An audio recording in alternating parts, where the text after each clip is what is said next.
안녕하세요. 공부 휴식 좀 본 채널 타스입니다. 오늘 이야기할 주제는 바로 회독 대상입니다. 사실 회독 대상은 이 책입니다 하고 그냥 결론만 말할 수도 있습니다. 그런데 그렇게 하니까 다른 방법은 왜 안 되는지에 대해서 고민하는 분들이 있더라고요. 저는 세무사 메이커에서 회독 대상을 일반적으로 객관식 문제집 또는 2차 연습서로 했습니다. 대신 세법학 같은 경우에는 이론서 수령 문제도 나오니까 이론서도 회독 대상으로 해야 한다고 주장했습니다. 이 책만 보라는 게 아니라 이 책을 메인으로 삼고 다른 책은 보조 교재로 사용하라는 의미입니다. 참고로 오해하실까봐 말씀드리자면 회독 대상은 일종의 메인 교재 정도로 보시면 됩니다. 여러 가지 책을 볼 것이 아니라 정말 핵심이 되는 책 하나에 나머지 보조 교재를 요약해서 단권화 한 다음 그 메인이 되는 회독 대상 교재만 계속 공부하는 식입니다. 여러분이 종종 공부 방향 때문에 고민이 있을 수 있습니다.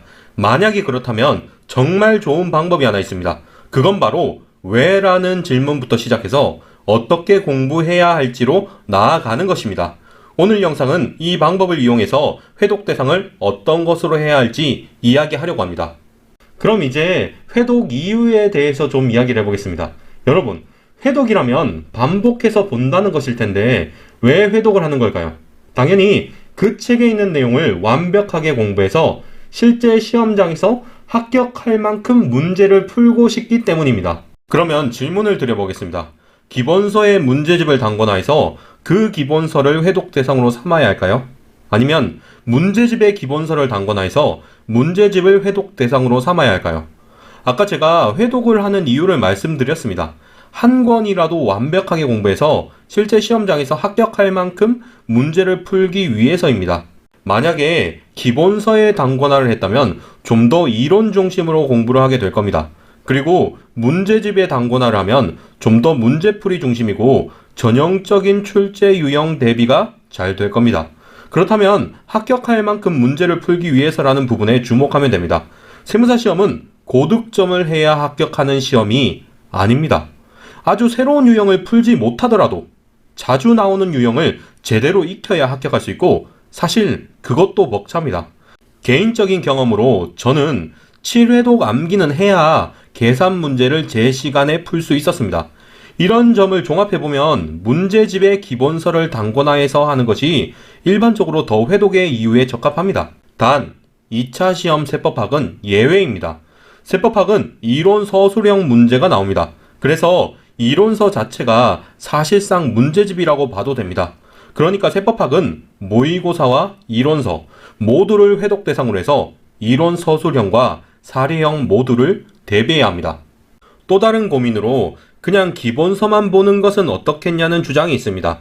기본서에도 연습 문제와 이론이 있으니 굳이 문제집을 볼 시간에 이론 중심으로 공부하겠다는 것입니다. 왜 회독을 해야 하는지 다시 생각해 보겠습니다. 회독 대상인 책을 완벽하게 공부해서 실제 시험장에서 합격할 수 있을 만큼 문제를 풀 수 있으려고 이 공부를 합니다. 그런데 기본서만 회독 대상으로 한다면 사실 문제가 꽤 쉬울 수 있습니다. 만약 본인이 선택한 강사가 이론 강의용 교재로 객관식 수업도 한다면 이론서의 문제만으로 충분하다고 판단할 수 있습니다. 나름대로 전문가가 판단을 한 것이니까요.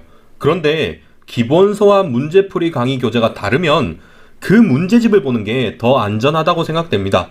물론 문제집 한두 번 보고 시험장에 들어갈 바에는 이론서의 연습 문제라도 10번 보고 들어가는 게 더 나을 겁니다. 하지만 어느 정도 회독수를 쌓을 수 있다고 본다면 문제집을 무시하고 기본서만 보는 건 너무 위험할 듯 합니다. 애초에 실전에서 문제를 풀 수 있게 공부하려고 회독수를 쌓는 건데 기본서의 문제는 너무 쉽고 문제 유형도 부족하니까요.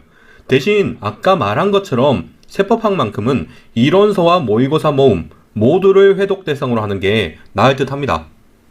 또 다른 질문으로 수업 교재에 대한 이야기가 있습니다. 저는 수업에 사용하는 문제집을 회독 대상으로 해야 한다고 생각합니다. 그런데 그게 아니라 다른 강사의 교재를 회독 대상으로 하는 것은 어떻겠냐는 주장이 있을 수 있습니다. 이 강사의 수업은 마음에 들지만 사실 교재는 타 강사의 것이 좋겠다는 거죠. 이 질문에 대해서 또 회독의 이유를 생각해 보겠습니다. 회독을 하는 이유는 회독 대상인 책을 완벽히 공부해서 실제 시험장에서 합격할 만큼 문제를 풀 수 있으려고 하는 것입니다. 그런데 문제는 한 권이라도 제대로 공부하는 게 정말 힘들다는 거죠. 다른 분들은 모르겠는데 저는 계산 문제는 7회독, 말 문제는 5회독은 해야 그나마 좀 실제 시험에서 제 실력이 발휘가 됐습니다. 그리고 2차 시험은 전부 다 7회독은 해야 뭔가 유기적으로 제 지식을 펼쳐낼 수 있었고요.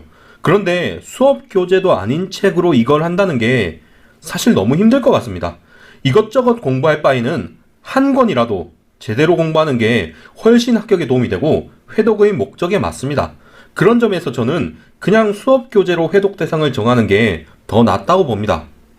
또 다른 고민으로 1차 시험 한정으로 객관식 문제집과 기출문제집 중에 회독 대상 고민이 있습니다. 이건 아까 수업 교재를 회독 대상으로 할 것인지와 같은 논리로 그냥 수업용 객관식 교재를 회독 대상으로 하라고 권합니다. 한 권이라도 제대로 공부하는 게 회독의 목적인데 이것저것 수업 교재도 아닌 것 볼 시간이 없습니다. 심지어 객관식 수업 교재가 사실상 기출문제집이나 마찬가지거든요. 마지막으로 2차 시험 회독 대상에 대해서 이야기를 하겠습니다. 저는 세무사 2차 시험 회계학 1부, 2부 회독 대상으로 연습서를 권합니다. 정리하자면 재무회계, 원가관리, 세무회계 연습서를 보고 세법학은 세법학 이론서와 모의고사 모음을 회독 대상으로 하라고 합니다. 그런데 종종 1차 기본 이론서에도 주관식 문제가 있으니까 1차 이론서를 회독 대상으로 삼으면 안 되냐는 질문이 들어옵니다. 제가 아까 전에 회독을 하는 이유가 한 권이라도 완벽하게 공부해서 실제 시험에서 합격할 만큼 문제를 풀기 위해서라고 했습니다.